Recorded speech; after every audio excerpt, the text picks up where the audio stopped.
Good morning. Hi, thanks for being here, everybody. This is great. Welcome back to those that attended yesterday. I'm Tammy Call, the director of the National Army Museum. It's my pleasure to welcome all of you in-house and our virtual participants. John, do we know how many we have online? Not yet? All right, I know we had several signed up. So welcome to everybody.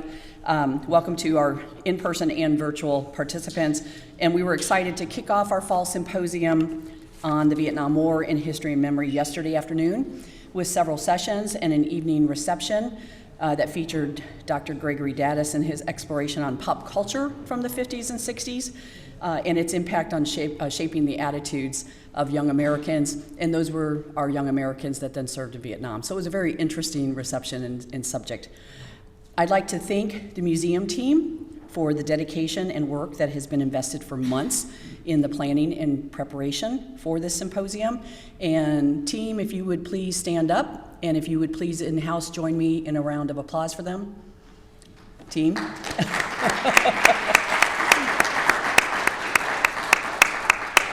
They're shy like that. As we continue with today's sessions, I wanted to share my own memory associated with Vietnam. I grew up as an Army brat to a career soldier. I spent my first 5 years of life in Germany, and when we returned to the States, my dad became a recruiter in the Chicago area. Fun times. In 1969, we were living in the northern Illinois town of Winthrop Harbor, Illinois, right on the Wisconsin border. And as a 7-year-old, I'll give away my age here, I somewhat understood what my dad did. I knew he was a soldier, but I had no association with other Army children at the time, no Army community at the time. So when my sister and I were told about Dad's upcoming departure to Vietnam, we really had no context what that meant for him as a soldier and for us as an Army family. We had very limited exposure to the news. My parents kept us kind of shielded from that. But on July 1st, 1969, I remember in vivid detail my dad's departure from Chicago O'Hare Airport. I had previously questioned my dad later on his Vietnam experience, and as many, he was reluctant to speak on it. And it really wasn't until I became a soldier myself that he began to talk to me. In preparation, though, for this symposium, I called my mom and dad and asked them if they would revisit their memories for me and with me. So here's a short synopsis of what they shared in a very quick conversation. The reaction of our civilian neighbors when it became known that my dad was departing for Vietnam ranged from outright hostility, our neighbors on the right, to indifference, our neighbors across the street, not any offers in the neighborhood of support to the family or to my mom, except from my mom's employers, who were very supportive, and a fellow recruiter and part-time police officer in Winthrop Harbor, Joe McCluskey, who became a lifelong family friend. Dad left from Chicago and flew to Fort Lewis, Washington, and then took a C-130 to Enron Bay. They landed at night, this is what he shared. They landed at night to the welcome of enemy fire, which he gathered was a common occurrence. They were rushed into a building for processing, and the people that he interacted with at that time were South Vietnamese employees. The next morning, he was dispatched to Pleiku to the 4th Infantry Division, 1st Brigade headquarters, where he was assigned in the S1 as the brigade's retention NCO. Again, I'm like, ooh, fun times. Retention NCO in Vietnam. He was an E7 at the time. He remembers being in a two-man barracks room, two-man hooch, but said that his roommate was always gone, or they transitioned very rapidly, and he really did not develop any lasting relationships with his roommates. When I asked him what the retention rate was like, he said it was good. And I said, really? And he said, sure. E4s could re-enlist to be door gunners, and they wanted out of the bush. He shared that while there were career soldiers as NCOs, draftees would come in as instant NCOs or PFCs, but first-termers were offered extensions to their enlistment, and then they could get out 60 to 90 days early. And he said that was a big attraction. He shared that his other duties included being the escort for the chaplain on Sundays when he would fly out to the fire bases for church services. And then he would stand guard duty on landing zones and fire bases when he was escorting the brigade commander out to those locations. In January 1970, my mom and dad were able to meet in Hawaii for R&R. Her boss bought her airline ticket and gave her the money for food and hotel. She couldn't believe their generosity, and we absolutely, as a family, would not have been able to afford for her to go to Hawaii to meet Dad at that time. So it was just a really generous gift, and she has always been so grateful for that. My memory of this time was that I was very angry that I didn't get to go to Hawaii too. But my sister and I stayed with my dad's parents, and we had a good time. And my parents have lovely memories and pictures of their time in Hawaii together. In March of 1970, the 4th Infantry Division replaced the 1st Cav Division in Ankei, a much larger base, and Dad remembers pulling a lot of guard duty. With that move, the division took over the entire area of operations, and it was much more difficult, according to his memories, it was much more difficult for the division to cover this larger responsibility. I asked him if he tried Vietnamese food. He said some, didn't really care for it, didn't really remember what it was. He related that he primarily ate sea rats or ate in the brigade mess hall, and that although some of the guys would go into the villages, he chose to stay closer to the base. Dad returned from Vietnam on 5 July 1970. I also vividly recall that day as well, as my sister and I were very concerned that he would not recognize us. And then also that day, as we were actually just getting ready to get in the car to go to the airport, I had a little altercation with a neighborhood kid, Philip Campbell. He had some inappropriate remarks about my dad's service. Now, this is a 6-year-old boy, 6-year-old boy. And while I was not a violent kid, I threw a really mean punch that day, and it was quite satisfying.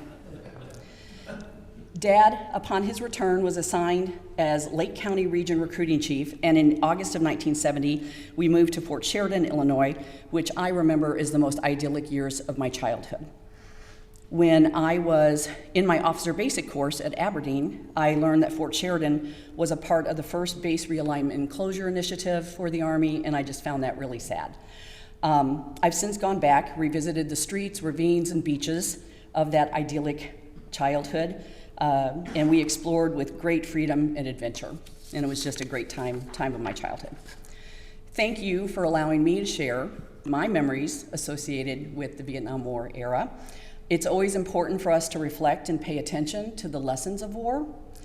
The changes to our Army to an all-volunteer force 50 years in 2023, and our Army family support structure can be directly contributed to lessons learned from Vietnam, and this has been so important to our Army culture. Thank you to our Vietnam veterans here today and on our virtual feed. Thank you for being here today with us, and welcome home. Thank you. Now it is my pleasure to introduce our first distinguished speaker for today's symposium. Lieutenant General Robert Foley graduated from the United States Military Academy at West Point in 1963. He was a company commander during the Vietnam War, a battalion and brigade commander with the 3rd Infantry Division in Germany, assistant division commander, 2nd Infantry Division in Korea, West Point's commandant of cadets and commanding general, 5th U.S. Army. His awards include the Medal of Honor, the Fairleigh-Dickinson University Pinnacle Award, and the United States Military Academy Distinguished Graduate Award, just a few of his many awards. I encourage you all to read Captain Foley's Medal of Honor citation, in which his heroism and dedication to duty is described while leading his unit in an assault on a strong enemy position on November 5th, 1966. It is my great, great honor to welcome Lieutenant General Foley to the National Army Museum and the Vietnam War Symposium.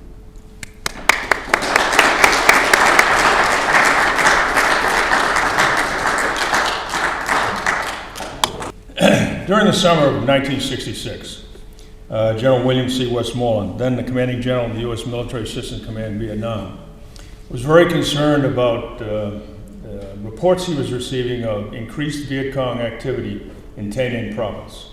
As some of you may remember, Tay Ninh province is located about 90 kilometers northwest of Saigon. In fact, it's at the end of the Ho Chi Minh Trail. If you start in Hanoi and go along the borders with Laos and Cambodia, eventually spills into various places in South Vietnam.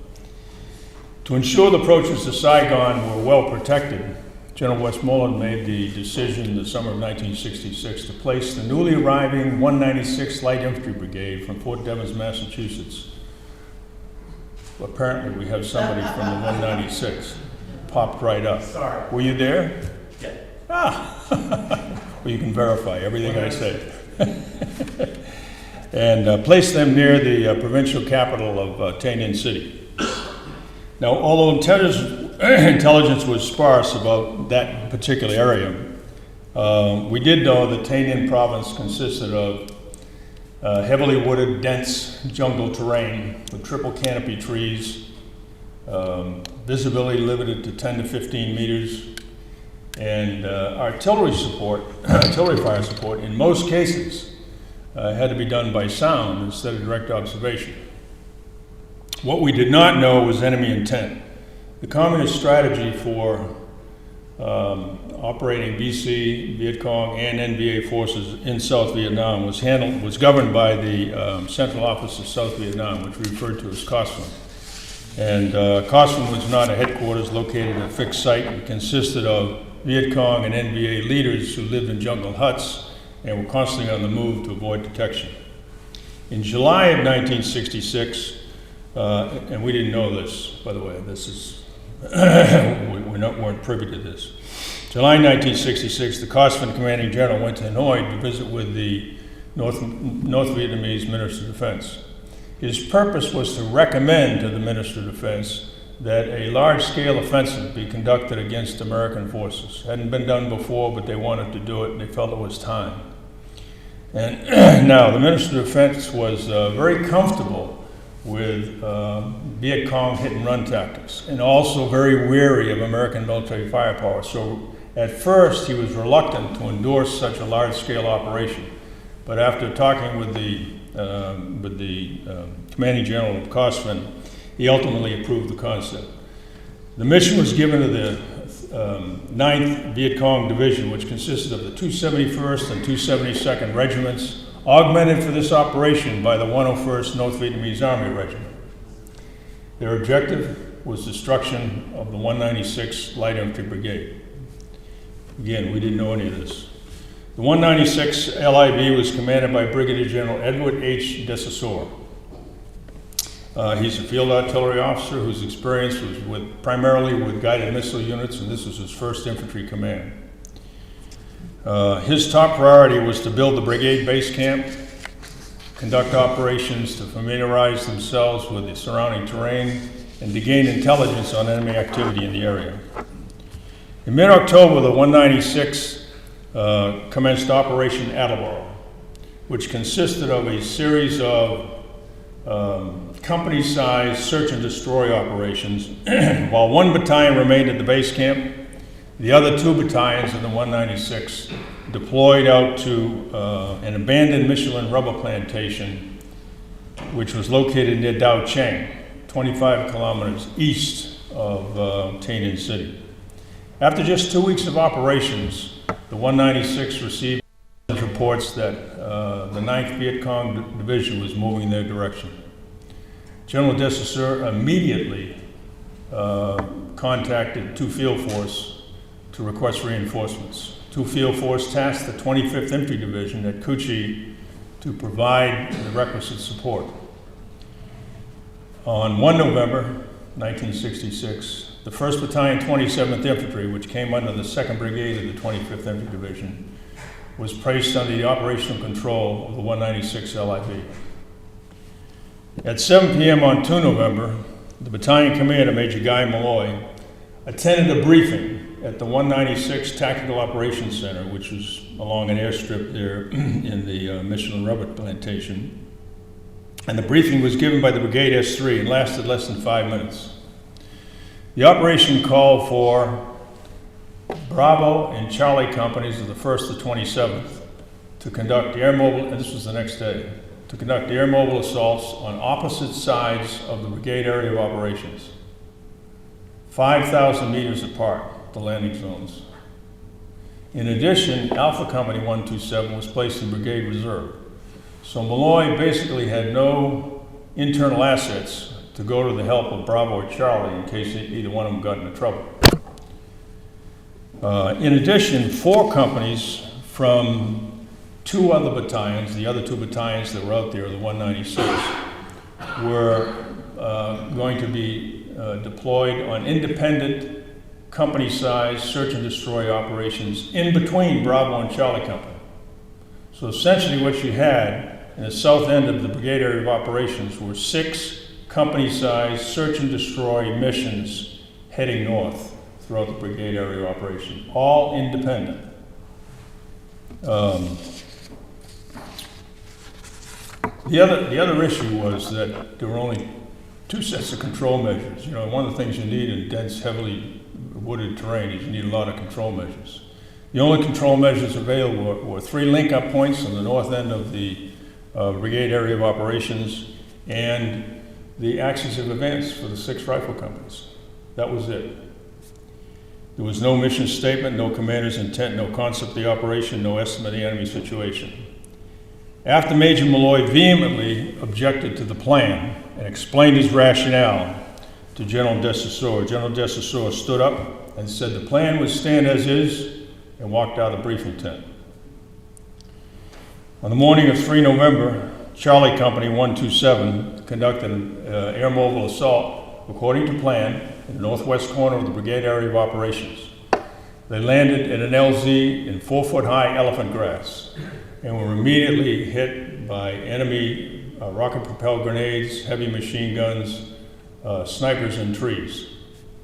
Within 20 minutes, the company commander and first sergeant were KIA. 2 platoon leaders and 2 platoon sergeants were severely wounded. A helicopter that had come in to evacuate medical casualties was hit with an RPG, crashed on the ground, and 1 crew member was killed. Major Malloy immediately took control of the battle and was provided reinforcements consisting of Alpha Company 127, which had been put in brigade reserve, as well as Charlie Company 3rd of the 21st. When Malloy got on the ground and got those 2 companies, he maneuvered against the enemy positions and the Viet Cong withdrew, but not before Charlie Company had 5 KIA and 13 wounded.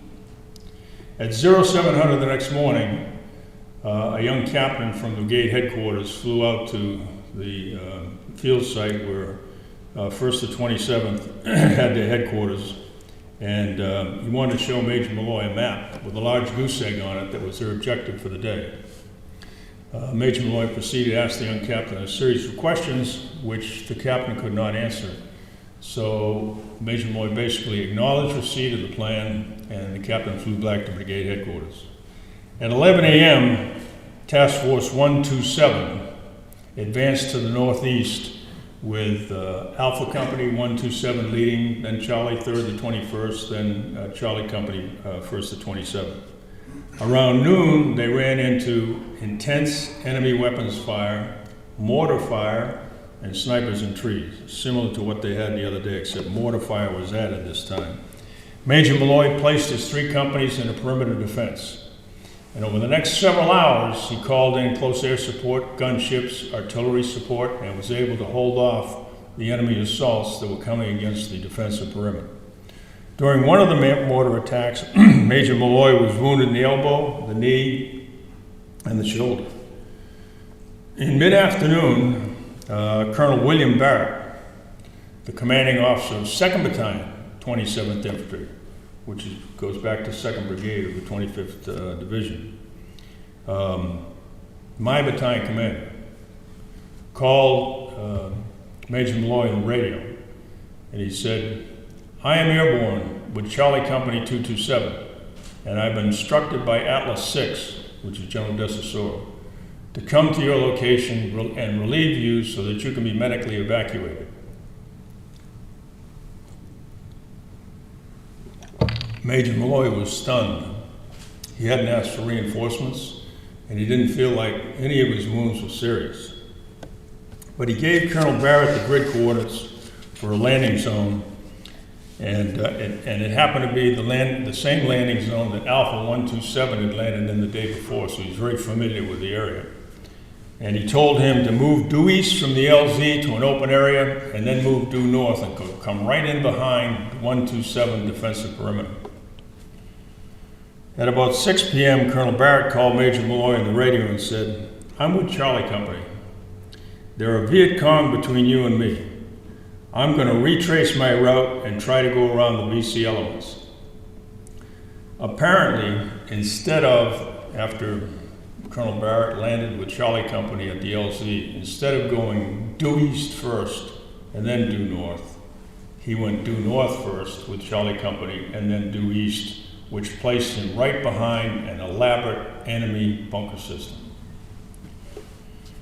At 7 p.m., PFC William Wallace, Colonel Barrett's radio telephone operator, called Major Malloy on the radio and told him that Colonel Barrett and Captain Jerry Currier, the company commander of Charlie Company, were both KIA, and that he knew there were several other soldiers in Charlie Company 227 that were KIA, and he knew there were many, many more wounded, and the survivors were hunkering down in an old B-52 bomb crater. Now it was getting dark, and what Major Malloy told PFC Wallace is to get the word out. I want you to lay low, no noise, and no firing of weapons unless the VC attack you directly. Now, before Charlie Company had got caught behind enemy lines, behind the bunker system, Major Malloy knew exactly what he wanted to do. That evening, he was going to exfiltrate, pull back from the enemy positions he was in contact with, and he was going to, the next morning, call in gunships, called air support, artillery, and totally decimate the Viet Cong and NVA positions. Unfortunately, this was a turning point in the operation.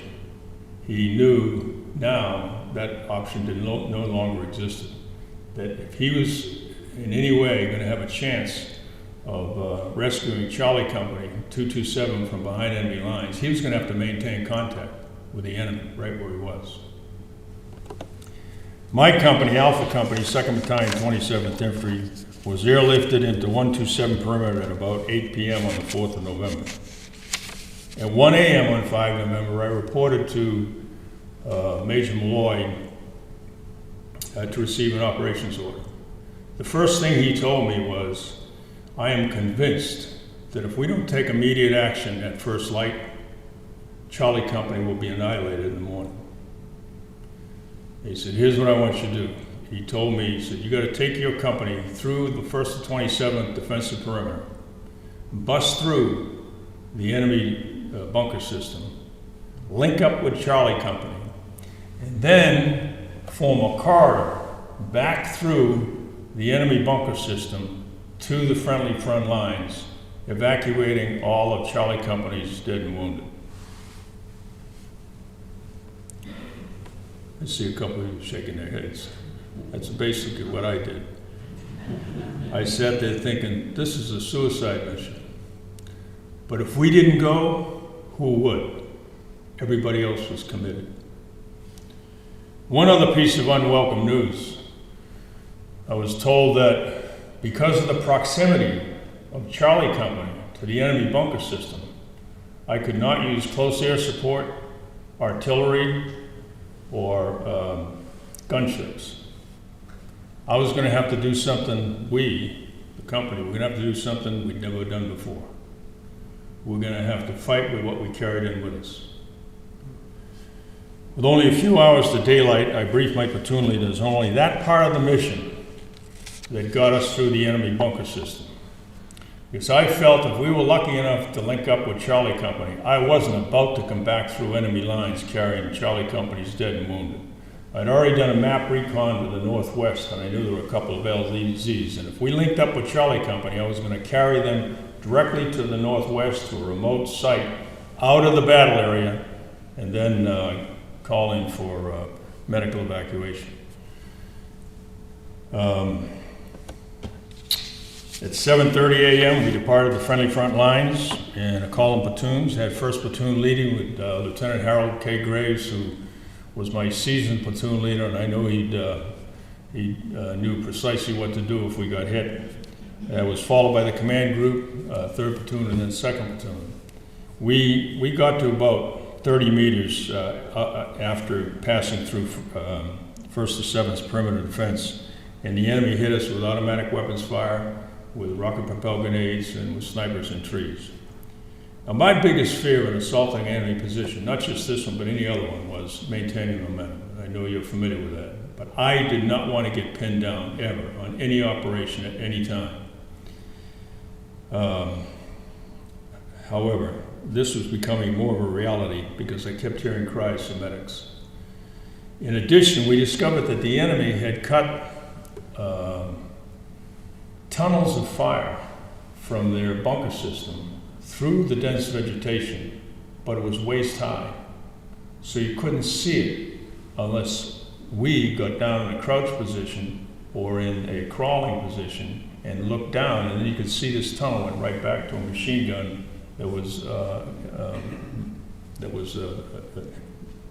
that had a Viet Cong or NVA soldier at the end of it. I knew at that moment in time that we were in a bad situation. But we never did lose momentum. It was really slow. We had to move very cautiously, but I did get with 1st Platoon, I moved up 3rd Platoon online, and we continued to move, inching forward, and at one point I got I committed 2nd Platoon, so we got all 3 platoons moving through the dense foliage. And then when we reached the enemy bunker and trench system, we launched an assault, firing M16s, light anti-tank weapons, machine guns, grenade launchers, throwing hand grenades at this enemy bunker and trench system, and the enemy withdrew. Now, I knew at that moment in time, because of all the other indicators that I'd had during that period of time, that we didn't have the firepower or the manpower to continue. We'd been in the battle for 3.5 hours. We'd taken heavy casualties. We were low on ammunition. While I was contemplating what to do next, I received a call from Major Wes Lawford, who was the Battalion S3 and now the acting battalion commander. He called me on the radio and directed that we withdraw. He told me that due to our assault, the NVA and the BC had uncovered Charlie Company in order to face us. And at the same time, Captain Bob Garrett, who was Bravo Company 127 company commander, had gone up to the north with other companies from the 196 and had no opposition.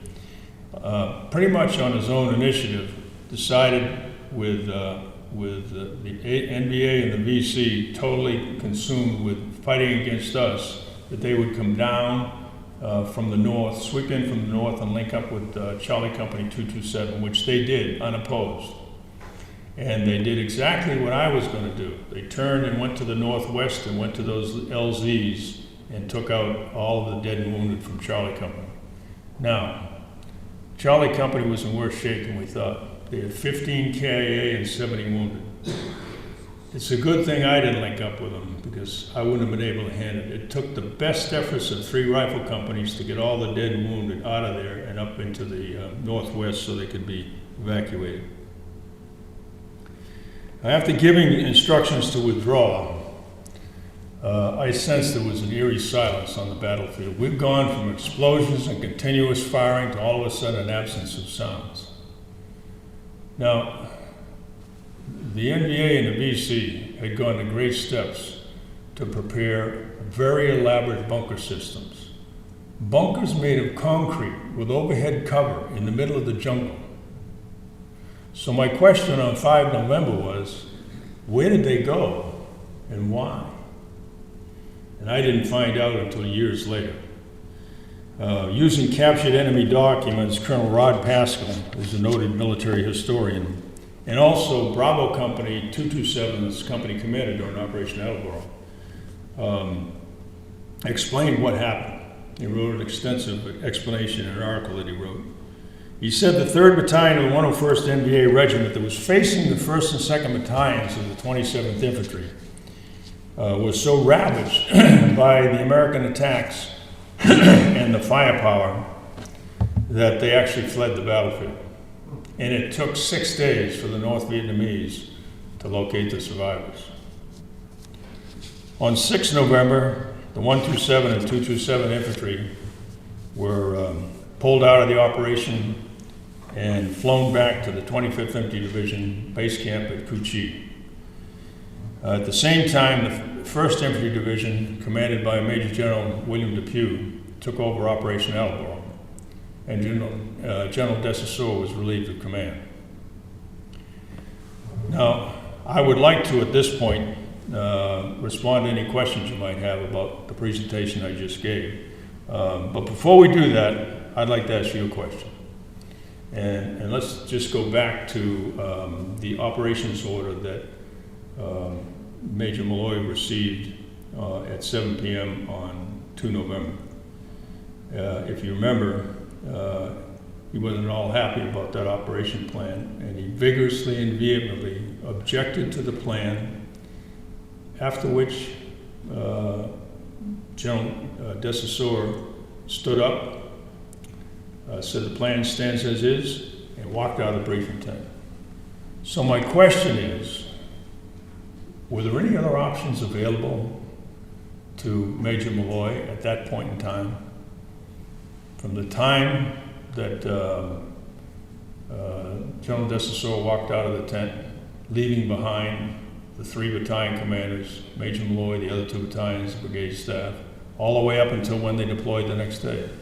Was there anything else that Malloy could have done or should have done at that moment in time? What do you think? Yes, sir. I knew Guy Malloy at Fort Benning. One of the things he could have done is called his own chain of command and just shared with him what he was told and let higher powers school Desesseur. Yeah, that's very good. That's Colonel Tom Tarpley was the 2nd Brigade commander. And I think you're absolutely right. I think that's if you're uncomfortable with it, you remember you're under operational control, call your parent brigade commander, say, hey, look, I'm not particularly comfortable with this.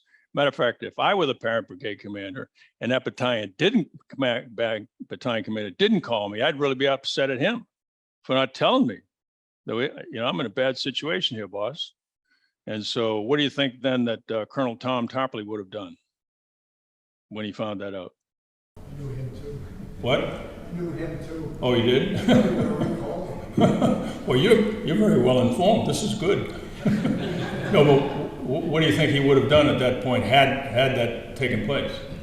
Well, I think he would have ratted out General Desesseur's poor leadership to What do you think he would have called Desesseur? either that or whoever Desesseur reported to. Yeah. Well, and there are a number of things he could have done. He could have gone to the chief of staff of the division, could have gone to Desesseur, could have flown up and sat down with Desesseur, could have figured something else. One of the things that, as I looked at all this, is that this Operation Attleboro was General Desesseur's own operation. He didn't have to do it the next morning. He could have waited 2 days. He could have waited 2 weeks. He could have canceled it. It was his to do what he wanted. So there was nothing magical, about doing it the next morning for any reasons. And he was sitting there with 3 infantry battalion commanders. He's an artillery commander. The first thing that struck me was, hey guys, what do you think? Somebody else have a thought back there? Go ahead.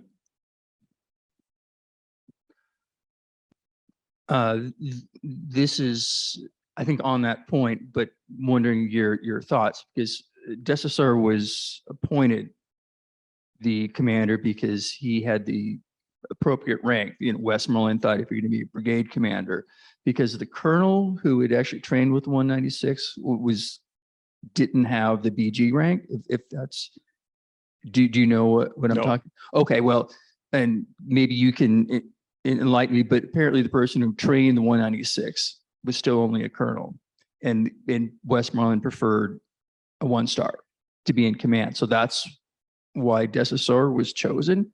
And I guess what I'm getting at is, do you have any insight on who actually made that decision? Because I've had this discussion with some folks who are really in Attleboro, and they feel like, well, how did this guy, I mean, this air defense expert basically get chosen for such a,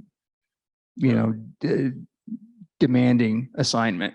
So I guess I'm sort of going back to the beginning. Do you have any insight in why or who chose, tap Desasor? Yeah. Well, in order to preclude a lot of this from happening, that's always a question, who screened through the individual who got selected to be in command? And I don't know, since he was a general officer, I have to think that if Westmoreland wasn't involved in knowing that this general officer is now going to command, I would think he would be involved in it, but I really don't know. I have no idea. Yeah. So go ahead, sir.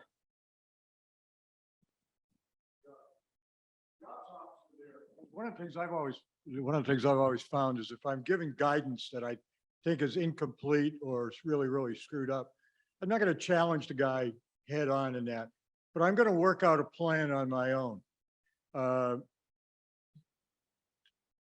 Based on what my experience has been, and to have that in my pocket. The point that you made that the general was an artillery officer, you had that tremendous amount of knowledge in those infantry battalion commanders that needed to be tapped, even informally, in order to be able to go forward. And these guys have been around. I know after I had been there for 7 or 8 months, I thought I really knew what was going on. And that needed to be tapped. A secondary plan needed to have been worked out. Coordination between the commanders. I'm listening to 6 independent companies without mutual support. Going forward, I just think that it's a setup for a real problem. But the initiative needed to have been taken internally in order to have something to address what they believe to have been a real problem. Yeah. Okay. All right. Anybody else want to comment? Go ahead. Yes, I'm not military at all, so a real novice of looking at this, but I don't know whether it's a career-ending move, but if these are experienced battalion commanders after he left, following up on his idea, would it been appropriate for the 3 of them to get together and say, this is really stupid? We need to go to somebody as a group. If you get my drift, could the 3 battalion commanders all have unified together and then tried to approach the general again, or gone a route? Yeah, I would think that, from my standpoint, I would think that would be option 1. Brigade commanders walked out of the briefing tent. Malloy just finished explaining all his rationale. He just turned to the other battalion commanders, the brigade staff, and brigade S3 and brigade XO. He said, hey guys, what do you think? Am I wrong? Is there something I'm missing here? If not, why don't we just take a couple of hours here and sit back and come up with an alternate plan, and then go brief Desasor and say, look, boss, we understand what you want to get done. We understand your intent, but why don't we do it this way? And let's not start tomorrow morning. Let's give it a day so we can, get 2 days or whatever they want. Now you've got 3 infantry battalion commanders going to them with infantry advice saying, you need to do the following things. You need a lot more control measures. You need to make sure all the 5-paragraph field order is completely filled out. I agree. I think that might have been step 1. And if that didn't work, I think what was brought up before about going to the parent brigade commander. Let's just assume, go ahead, sir. So I have a question for you. I did 2 years in Green, so I'm not very experienced with the military, but you are or have been. And so my question is, what do you think about the Army now? Has that aspect that we're discussing improved? Or do you think the leadership quality is the same? Well, yeah, but in just a few words, I think that's the beauty of having a symposium like this, Because the leadership problems are the same in any war, any kind of tactical, strategic issue. The same kinds of problems come up, and that's why I think it's great that we get to discuss these things. Because I know sometimes I go out and talk to soldiers. You know, I was the honorary colonel of the 27th Infantry in Hawaii, and I sit there and look at them, and I said, God, these guys are really young, and I realized they weren't born during the Vietnam War. Their fathers weren't born during the Vietnam War. And sometimes their grandfathers weren't alive during the Vietnam War. So how do I identify with these guys? But it's all about leadership. And so I think it's a very good point. Some of the leadership issues that we're talking about here, they don't change that much. There's one other one I want to talk about towards the end. But let's see if we can't go. You want to make a point. More of a statement than, there's a statement and a question.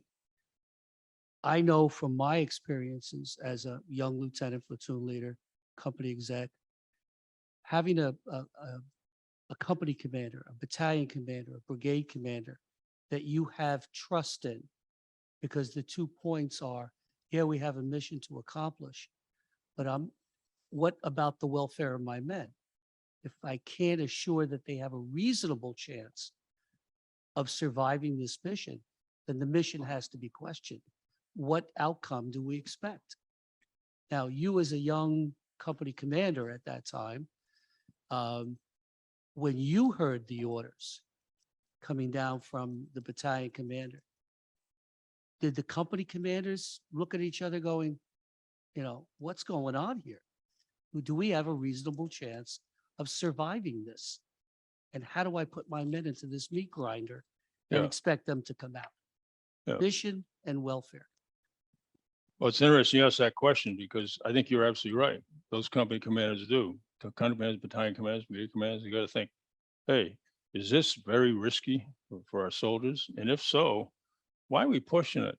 Like I just said, you don't have to do it tomorrow morning. Let's step back and see, what's a better option. So no, I agree with that 100%. And I'm going to get you. I know you got your hand up, but I just want that day on the 4th of November, before I went into the brigade, before I went in to get the briefing for the operation on the 5th of November, that day, I was called by the General Desessor, and he wanted me to get one of my platoons to go out and secure a downed helicopter.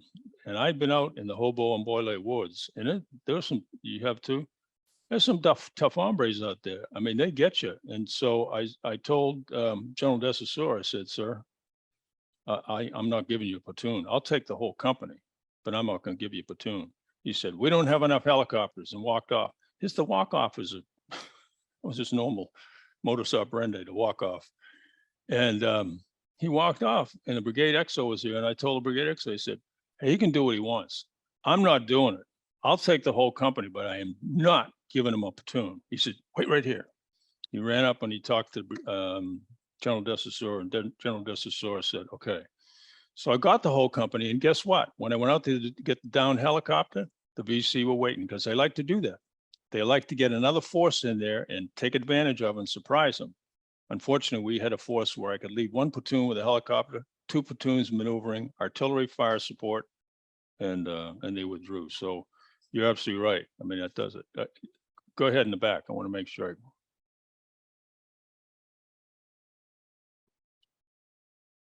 Sir, thank you very much. Great presentation and great leadership lesson. 2 questions. One is with respect to General Desessor and his selection for, and sort of already been brought up, but selection for that brigade and brigade command. It seems to have been out of his element, and which to me is a systemic issue in the Army. And did the Army fix that after that in terms of selecting an air defense officer to command an infantry brigade?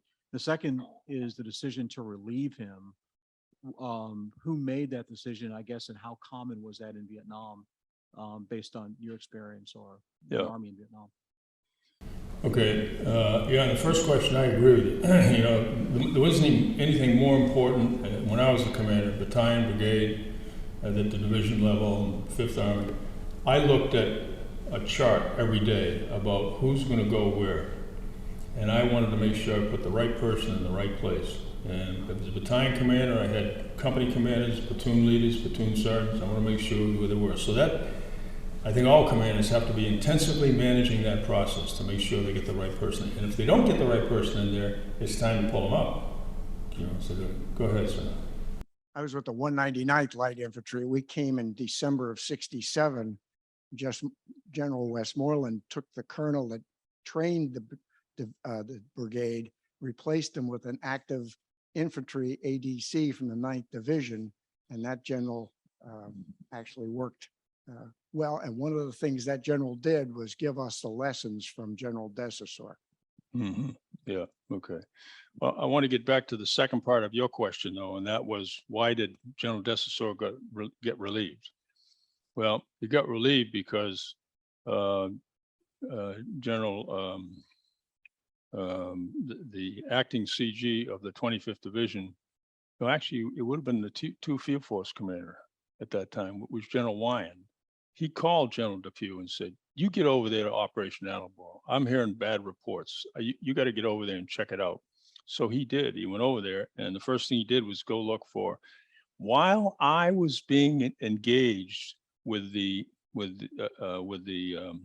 NVA and VC in those positions, trying to get through to Charlie Company, during that time, that morning, General Desessor decided it was time to go back to the Tanian base camp to take a shower. That's where General Depew found him. And that's when he told him, "Don't bother coming back, you're relieved." So that's how he got relieved. Anyway, yes. Sir, it's good to hear your presentation today. My name is Kevin Lewis. First, I want to say to you that I was a cadet at the academy when you showed up as attack officer. And Uh-oh, now we're in trouble. well, you're a tall man. You're a tall man, but I want you to know that when we saw you coming anywhere, you were 7 feet tall minimum when we saw you coming. Okay, I just want you to know that. Okay, some of my classmates talk about this right now when I mention you speaking here today. Second thing is, I want to thank all the veterans here who are actually downrange. I was a platoon leader in the 2nd Infantry Division from 75 to 76. And so, right as we were pulling out of Vietnam, and I served with some wonderful NCOs who had been downrange twice or more. And some of you were downrange. I did not go downrange, but I want to say thank you to you for just your leadership and your service, what you did. I appreciate that. Question I have for you, sir, is I was recently at the academy talking to the class of 2020, not talking with, but spending some time with members of the class of 2024. There's this affiliation going on now, 50-year affiliation. Can't believe I'm saying 50 years, but what would you want today's Army, the leadership in the Army, as they're developing young leaders? I remember when I was a second lieutenant going into this infantry unit, I felt prepared, but I also felt like, there's always questions, but am I doing the right thing? And you're trying to figure out all the things you need to do as a young leader. So, in that company grade, what do you think soldiers or the people who are developing leaders in the Army today, what do they need to keep in mind? Because, I look at those young faces now and I'm saying they're going to go out there, they're going to be facing some things they have no idea is coming at them. And I just want to be sure that the Army is developing them right. But any thoughts you would have on what you feel the Army needs to do to develop that young leadership grade? That's a very good question. And, I was current with the core curriculum at the academy at one time, but they changed it. But I can tell you overall, having gone back up there and listened to, some of the folks, that I thought all too much time at West Point, and maybe in ROTC too, was spent on throwing hand grenades and rappelling and going through bayonet assault courses. They're going to get that in the Army. I think they really need to spend a lot more time on this business of moral ethical reasoning, reasoning on our way to make decisions. And the more they get of that at the lower levels, the more easier and more comfortable they're going to make those tough decisions that they have to make. And that's what I think have found, is that leaders aren't tough enough to enforce their own policies and programs sometimes, because they don't feel comfortable they haven't been able, they haven't gone through the values-based decision-making process that gets them to where they need to be. And I think the sooner you ingrain that and instill that in young cadets and in young officers, the best you can, that's the way best way you can do it. I remember I was talking to my son, who's now at Leavenworth, and I guess he was a brigade commander at the time. And I was talking to him about a change we were trying to make in basic training to get information on soldiers being better able to figure out their finances, especially when it comes to buying cars.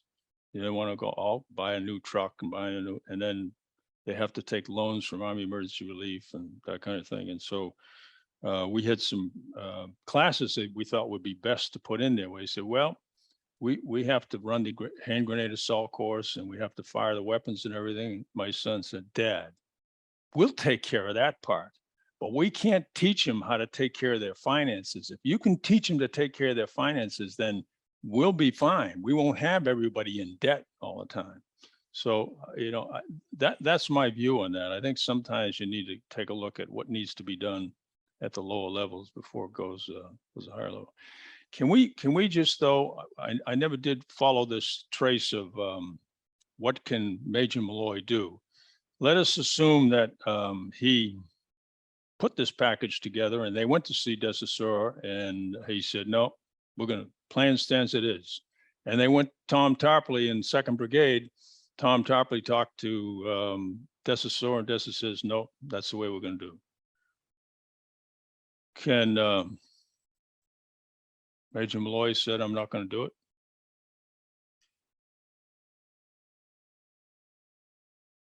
Should he? Can he? And this is not a reason, but because he complied with it, partially, not partially him, but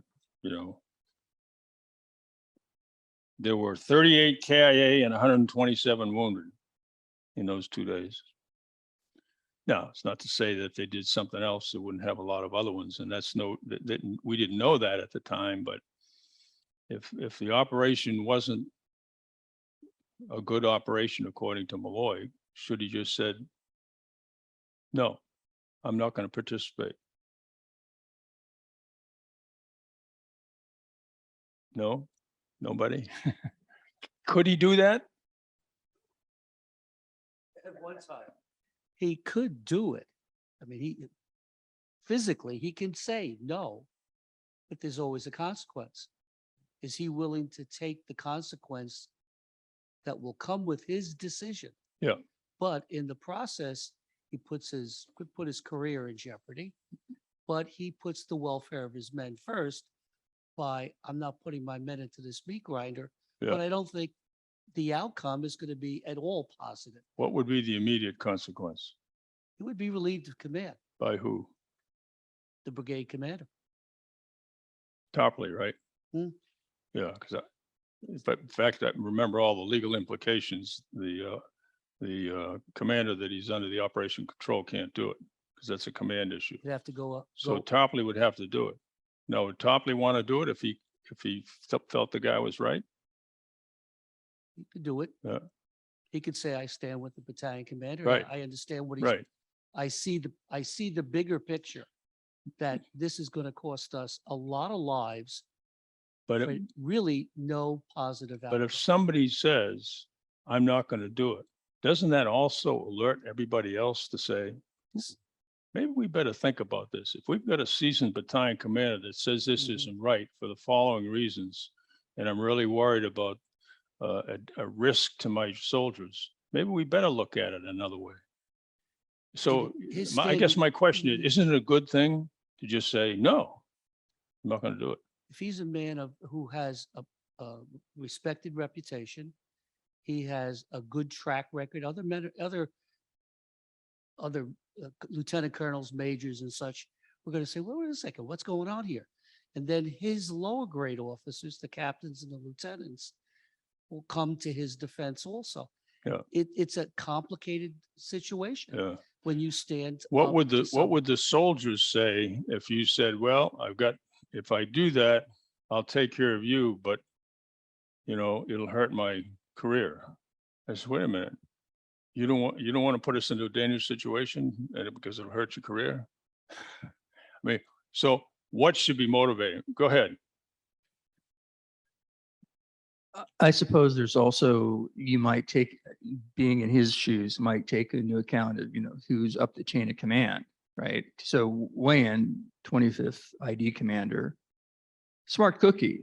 Now, if Malloy's like had some sense of how Wayne operated, how he thought, maybe he might have been more likely to press the issue, feeling like, okay, if I not fall on my sword, but protest, let's say, second guess that, when it goes up the chain, that I might hear some, get some receptive,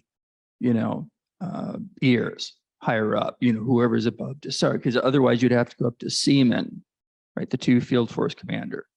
But, it's like you have to think too, do I have top cover? What do I know about these commanders above? And I suppose to some extent that might play into your thinking. Because, if tarpally it becomes a spitting match between brigade commanders, okay, well, who's above that? Who might adjudicate? Personally, I think Wayne might have been receptive. Like I said, I have a lot of admiration for him. Of course, he ended up 4 stars, the last MACV commander, but that may be another consideration too. Yeah. But is there some goodness though by just saying, no, I'm not going to do it. And then watch that awareness take off. And, I mean, if that occurred to me and I heard about it, I said, why, what do you mean? I'd go find out and I'd try to figure it out. And if I found out that a lot of things were missing in the operation, I'd say, okay, guys, get back together and get this thing going on. It's a lot of different options that could result of it, but the first one has to be, no, not going to do it. You can do it, right? Understanding the consequences, it may be consequences. Also, the consequences might be, thank God you said what you did, because it got everybody to thinking about it, and your soldiers didn't have to suffer as much, 38 killed and 127 wounded as a result of the operation. Now, part of that was getting Charlie Company, behind enemy lines. Anyway, someone else had a, go ahead. During that period of the war, 65 and 66, it was just an incredible can-do atmosphere.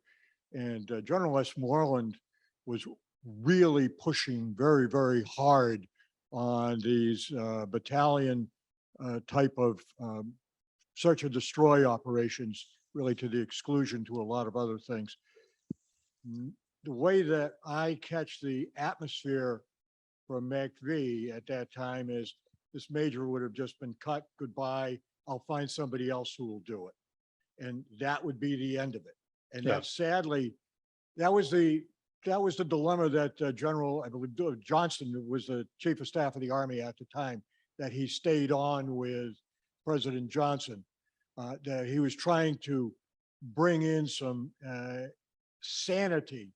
And I think that's what the major was trying to do, was he understood that this was not good, and it was not complete, but that this atmosphere out of MACV coming on down, pushing on down, the guy would have just been gone, and that would have been it. And you would have had some lackey put in there. There are those people, they're a minority, but you just put in there and do what I say, and that would have been it. Okay. Yes, sir. I think that touches on another part of the potential calculation. He might have considered that it's a greater risk because if he's removed, then he cannot bring his expertise and his understanding of his unit. Maybe there would have been more casualties. If he had said no, somebody else would have said yes. And then that person would have been less capable to, because as you described, he was capable in the field. Right. And so the actions that he took actually protected his men perhaps better than if he had said no. Yeah, that's a good point. If in fact they said, well, we're going to go ahead and kick it off anyway. but you're assuming then that there was no other awareness that came up the chain of command because he said, I'm not doing it. It's too risky an operation. I kind of think that the leaders in the 25th Division and maybe go all the way up to Field Force, if they heard about it. The other thing is, I think Desasor at some point would have said, okay, you guys feel that strongly about it. Maybe it's time to redo it. And I guess what I'm doing is I think there is some goodness in just telling your superiors, boss, this is no good. I can't do it. I can't take the responsibility for taking my troops out there and doing this. It just does. It's not going to work. I'm sorry. I think there's goodness in that. Go ahead, sir. Sir, I'm a Marine from I-Corps, but I'm not familiar with this operation, but what was the S3 during all this? I mean, he's the guy, he's the key guy in a brigade type operation, I would think. Did he just, did he get relieved too? No, he was, well, I don't know if he got relieved at the end. He was the one who gave the 5-minute briefing and had the charts up there. That's, I mean, I'm sure he was there involved in all that, but he's the guy they should have really, or the chief, there was a chief of staff too, I assume. You know, where were they? Brigade, well, the brigade had an executive officer and a brigade S3. Someone else in the back had it. Go ahead. Now, I was not combat related. I was in combat support, so I can't talk, field activities. But it seems to me you had 3 battalion commanders sitting in that room. Now, based upon what you said earlier, that there was the Pew being sent in immediately because there was already issues. Somebody had already sent forward that information. Why didn't they stand together, is my question, and say, hey, we need to rethink this? Yeah. Well, that's what, that's why at that point in time, with everybody sitting there and the brigade commander walked out of the briefing tent, I think would have been a great opportunity to discuss it and get some census of what's the right thing to do, put it all together, tell the brigade XO, so go tell General Desasor we're going to come and see him. We revised the plan. We think we got a much better plan. You got 3 seasoned infantry battalion commanders who have been in Vietnam and gone through operations. They think they know what they're talking about. They need to come see you. I think Desasor would have said, God, okay, I agree. And it would have been all right. But my point is, all these options we looked at would have been a lot better than going off and doing what occurred, because it was a disaster the entire way. In addition to my company and then Charlie Company, and then Charlie Company first the 27th that landed in the 4-foot high elephant grass. There was another company that made a night attack before my session, and they got pretty well wiped out. And that was all a part of the 38 KIA and 127 wounded. Well, let me just ask this one question. Is it okay to say no when you're a commander? How many say it's not okay to say no? That you should take orders and move out? You got another point. Go ahead. It's okay.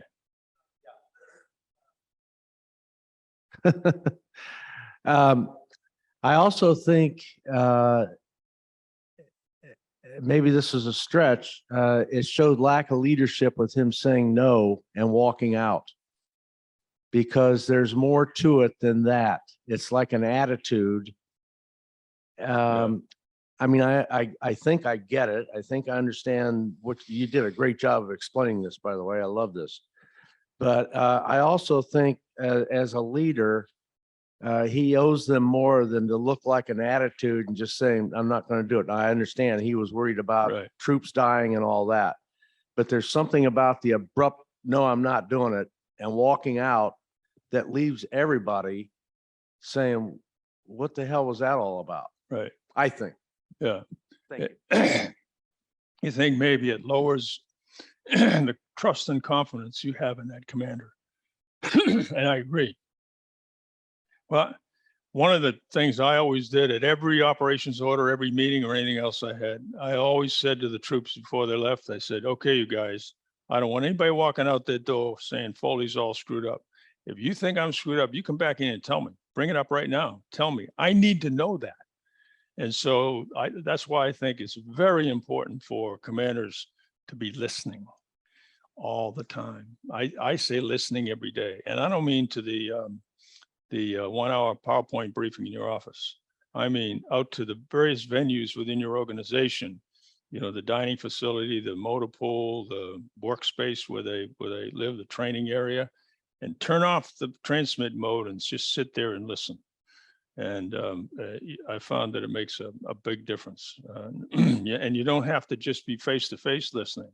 When I was commandant cadets at West Point, I used to talk to all 4 classes once a year, just give them their marching orders and get a chance to get feedback. And at the end of each briefing, and I talked to the first class and second class twice a year. At the end of each session, I said, if you have an issue or a problem or an idea or recommendation, send me an email.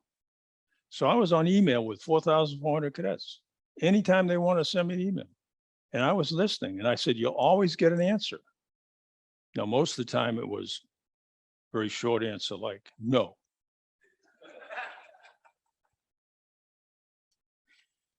Like the group of first class cadets said, hey, sir, we're going to get this thing. We're going to go down to Washington Monument and lower and climb up the top and lower a beat Navy panel. No. Like I saved myself a lot of problems for that. So go ahead. In regard to saying no to leadership, my background's Army JAG and Army civilian lawyer. I was told by a senior leader at the Pentagon, he said, sometimes you want to hear no because that protects me. So they want to hear no sometimes. They don't want the yes. I'm sorry, I'm not sure I understood. You want to hear what? No. He Yeah. said, sometimes we want to hear no. Yeah. Because there's so many times we're told if a leadership wants something, make it happen. But he said, sometimes we want the no answer because it protects us. Yeah, right. Okay. This is number 3 for you. I apologize. I was wondering what happened to General Desessor. So I just looked up, go to the encyclopedia, go to Wikipedia. He was given a Distinguished Service Medal for his period of time in Vietnam of 1966 and 67. Yet he had been relieved of command. I know. Don't answer. Not on my watch. Go ahead. And that's a good point, but just to clarify, he was moved to a position where he actually knew what he was talking about. He was the commander of I Field Force Artillery. So it was also moved out of the sector because I think he left his stink. So he went up to the middle part of the country, but he actually did a good job because that was what he knew. And I did, not to belabor the point, but I think to some extent, whoever chose Desessar to take over that regiment bears some responsibility too, because you got to choose the right person for the right job. Right. And then that was for my original, because I'm having this long discussion with someone who's arguing who chose him. Was it Wayne? Was it Seaman? Was it Westmoreland? Any rate.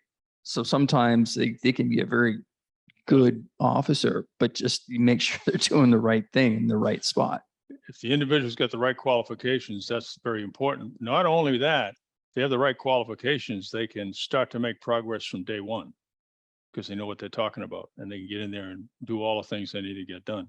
Let me just ask you this. Can you disobey orders? Just flat disobey orders? Is there any reason why we can do that? And I know you're going to say it depends. Go ahead in the back. No, over here. I got somebody over here first. Yeah, I'm a former Navy JAG, and yes, you can disobey orders if they're illegal. It's that simple. Or actually not that simple. Did you say you can't if they're You can illegal? if they're illegal. Right. Okay.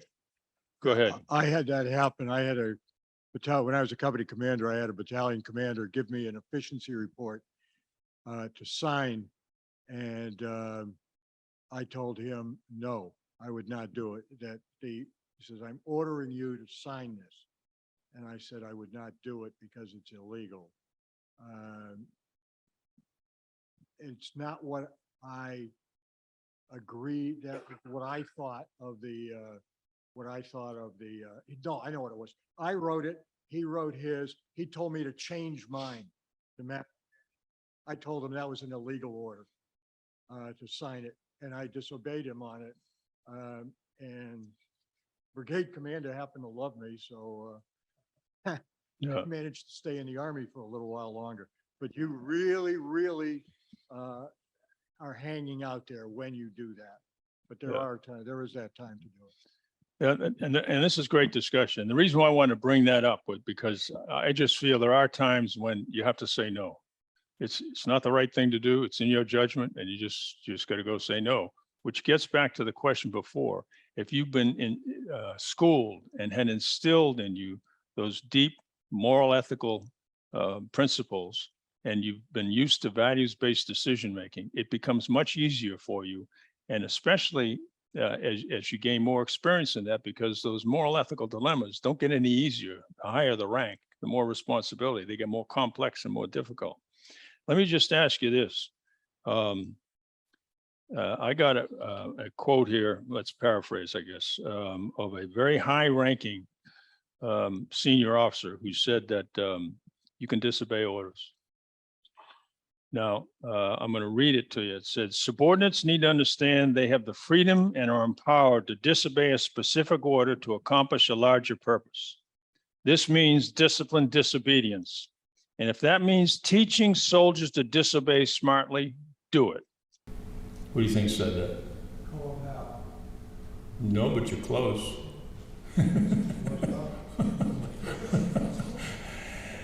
General Mark Milley, when he was Chief Staff of the Army. And he was specifically now talking about, if there's a higher purpose, there's some other issue in there, you need to do it. You need to say, no, I want to do it. That's an excerpt from an article that was in summer 2017, 2015 Division Association magazine. But those were his words, and there's a lot of other qualifying factors which he had in there. You know, he said you can't do it willy-nilly, you got to really think about it and everything. But there's come times when you got to disobey orders because there's a larger purpose involved, and whether that larger purpose is simply the risk to your soldiers, that's a pretty high purpose right there, and that's what you need to do. I'm running out of time, but I wanted to clear up one thing. How could the, and this is kind of a simple tactical issue, but how could the issue with Charlie Company getting the wrong information going behind enemy lines, how could that have been prevented? Because that was not only did they get up there surrounded by VC and NBA, but then, we had to go get them, and so both companies had to suffer as a result of it. How could that have been prevented? Remember what happened was a Barrett's in an aircraft, and the blades are turning, noises, the whining of the engine, and Malloy's on the ground with explosions going all around him. He gives him this information. Maybe Barrett didn't get it quite right, but how could that have been avoided? Go ahead. I think that telling him to go east and north, he should have been told better situation and now awareness of why that direction was given. And because, in that company commander's mind, he has to be at a location. How he gets there is his call, unless he understands, no, you really need to go this way, and this is why. So I think there's a situation awareness issue here as well. Yeah. Anybody else? What's the one thing you got to have when you're in dense undergrowth and when you're at nighttime operations and that kind of thing? I mean, it should have occurred to Malloy to take a squad out of Alpha 127 that had landed at that landing zone and sent them to it and said, I'm going to have a squad to guide you into the area behind us. It's guides. We don't think about guides enough, but just get folks down there, wait on the LZ until that squad gets to you. And that squad leader will say, follow me. And he would guide you right in there. And that would have prevented that. Anyway, I'm out of time. Thank you very much for listening. God bless. Thank you, sir. Thank you very much. Appreciate it.